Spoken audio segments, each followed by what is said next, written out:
First of all, this is one thing I was not able to show you last night, but I can show you tonight. This is the envelope.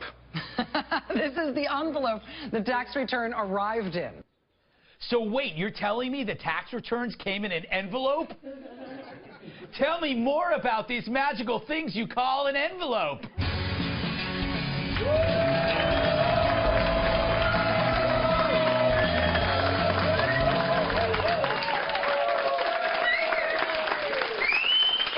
She put the mad in Maddow.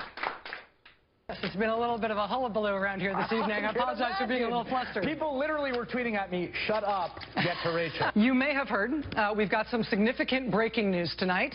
Donald Trump's tax returns. Tonight, we have this exclusive first look at their reporting at what they have obtained. In just a second, we are going to show you exactly what it is that we've got. We have obtained this, but this is all we've got. This is all we've got. I think we found the title of Rachel Maddow's autobiography. This is all we've got by Rachel Maddow. How I fell for Donald Trump. Anyway, the last time I saw a fail that bad, let me think. 1, 2, 3, 4. La, la, la, la, la. Whatever happened to predictability? Oh, I expected so much from that. Or maybe it was this.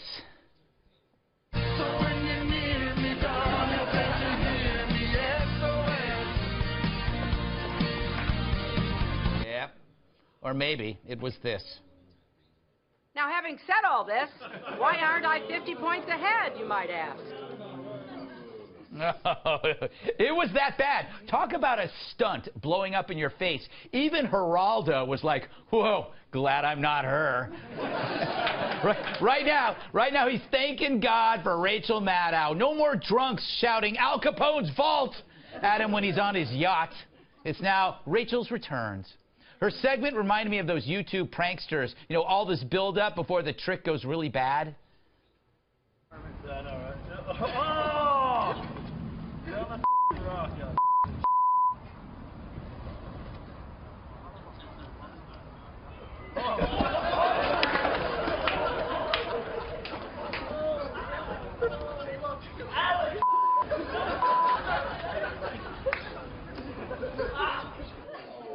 Well done. Literally, his ass is well done. So, was that a bad idea? Oh my God. That was such a bad idea. And you know, you can always sense a stunt is about to go wrong, which is why Rachel dragged in other hosts and guests to help her save the thing. It's like when a singer's out of tune, the rest of the band has to play louder.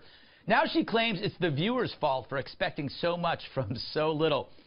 This is after acting like she discovered Bigfoot's penis inside the Loch Ness Monster's butt, which would be rare and somewhat arousing. But like the dopes on YouTube, it's all about the views, and Rachel got a huge number, 3.7 million, by playing a number on all of us.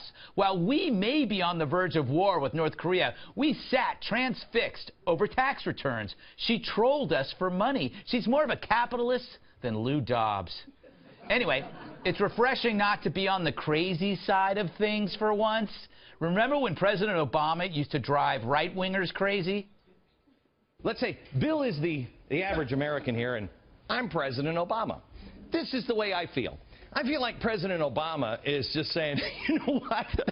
I've got that $3.5 trillion budget that we're doing. You know, is this cold? What else could I possibly do to the American people? President Obama, why don't you just set us on fire?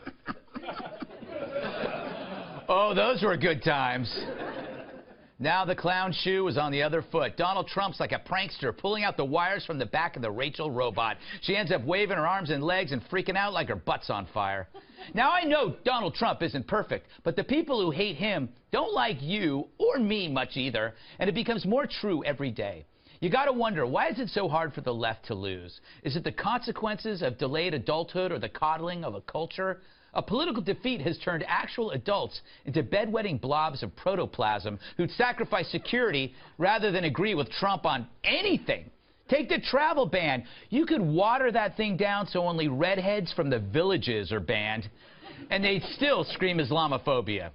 And so we see the 5 stages of crazy. 1, superior and calm. Russia, Russia, Russia. Everything Trump touches turns into another story about Trump and Russia. Then number 2, the emotional wrath. I am a nasty woman. I'm not as nasty as a man who looks like he bathes in Cheeto dust. What's wrong with Cheeto dust? 3, the world is ending. Niet, sir!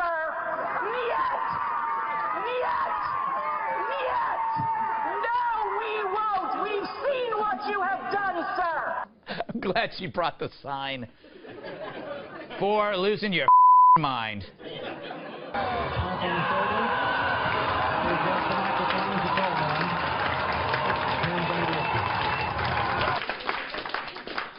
But then finally, there is acceptance.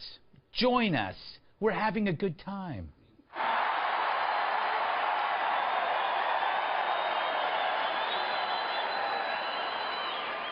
The fact is, we are now living in a parallel universe where one half finds fear and the other half's fun. So what side would you rather be on?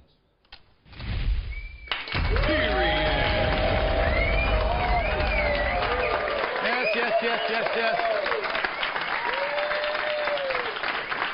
Let us introduce tonight's guests. I'm so excited.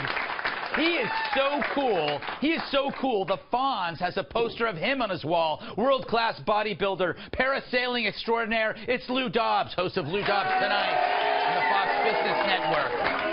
Like a Times Square billboard, she's always lit. Fox LA anchor Lauren Sivan. He gets iron in his diet by eating actual iron. Retired Special Forces Master Sergeant Terry Shepard. And she's saltier than the rim of a margarita. National Review reporter, Fox News contributor Kat Tim. So, Lou, what was your take on the whole tax return thing? She got 3.7 million viewers, huge demos, great numbers. But how many times can you do that? Yeah, I was wondering that very thing. And I'm glad you put it that way, because what I was thinking was, why couldn't I have that 3.7 million Yes. viewers?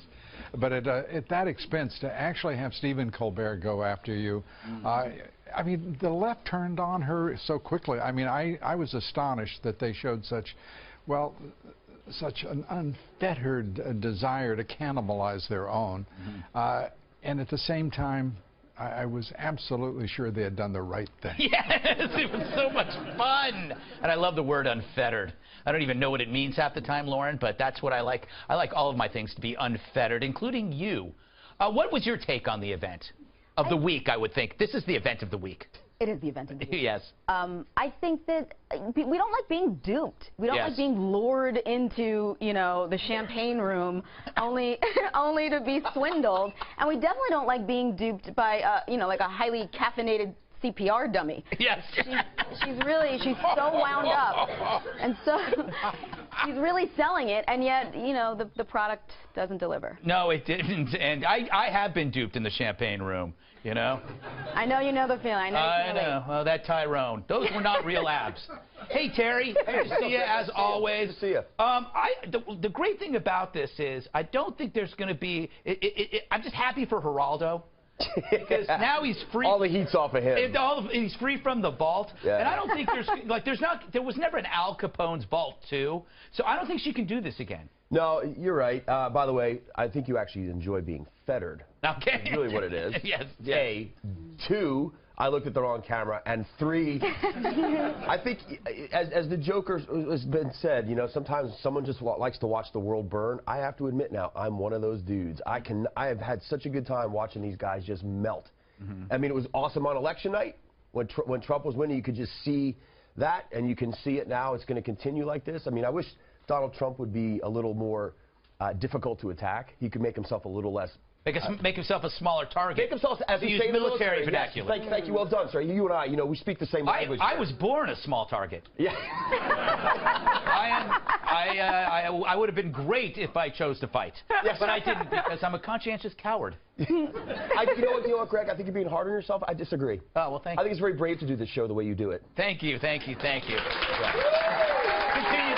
Continue with your applause until you're exhausted. All right, Kat. I have this belief. I feel that this is like a mirror reversal of the effect that Obama had on some people as well, right? I mean, it kind of happens. It's like. You mean Barack Hussein Obama? Yes. Right. Yes. But it was like, Obama made Beck. Could Trump be making Rachel? Maybe. This was just so embarrassing for everybody, though. Like you said, people on the left had to admit that. I mean, 2 pages from 2005. That's like the part where you write, like, name. His name is Donald Trump. Oh, my God. That'd be like if people were threatening to hack my phone into my photos and say, we're posting all these pictures of Kat that she didn't want us to see. And then it just wound up being like the pictures of my food that I took before I found the one where it looked delicious enough to post it. But then she's still stroking it. She's still like, well, what else is there? Like, be like, oh, is the food in Russia? Is she eating it in Russia? Why wouldn't she post it? She's not giving up, even though everyone's telling her, come on, lady. Yes. They need a tax return intervention. They need to bring her in, all of her close friends, to sit down. Chris Hayes could be there and tell her how much he cares about her. And then she gets on a plane. She flies to Malibu. They always fly to Malibu. Promises, and then they just sit there for a week, and they go, the tax returns, you need to let go of the tax returns. Seems like Keith Olbermann would be a really great party guest. Yes, he would. By the way, no, he wouldn't. Yes. Awful. I think his multiple personalities. She was just hoping that if she said stuff in a this is a scandal voice, people wouldn't listen, and they'd just be like, oh, must be a scandal. But it's interesting. There's a contrast between the benign good news of the past 50 or 60 days and the apocalyptic fervor. It's never been so stark. I mean, if Trump declared America a caliphate, MSNBC would call him Islamophobic. I mean, he can't do anything. Before we go, a look at an amazing vacation opportunity. We've all heard of themed cruises, but you've never seen one so incredible. Take a look. Imagine a vacation where you and dozens of adult-sized babies could feel relevant among other outwardly loud but inwardly sad people. The ultimate luxury getaway of self-victimization. Well, now you can with the Cruise to Nutsville. You'll attend life-changing seminars with our special guests. Listen to Katy Perry on how to make up for intellectual insecurity by mouthing stuff you read on a HuffPost blog. Keith Olbermann on how to time medications so you melt down on air. Shia LaBeouf on how to not let a low IQ keep you from being important to a small few who still know you. Madonna on coping with senility. Plus, Michael Moore, Lena Dunham, Rosie O'Donnell, and Ashley Judd. And how to yell at cops with surprise guest, Psycho Professor Lady. Together, you'll intimately discuss how the president has made you so obsessed with trivial things, you forget the issues that really matter and hilariously embarrass yourself in front of your peers. With great ports of call like Crazy Town, Looniesburg, Bonkersboro, and Hollywood, the Cruise to Nutsville promises to be the most self-absorbed event you've ever been to and not informative in any way. So if you're ready to rub shoulders with people just as out of touch with reality while you spin off the planet, call 555-NUTS for your tickets to the Cruise to Nutsville today.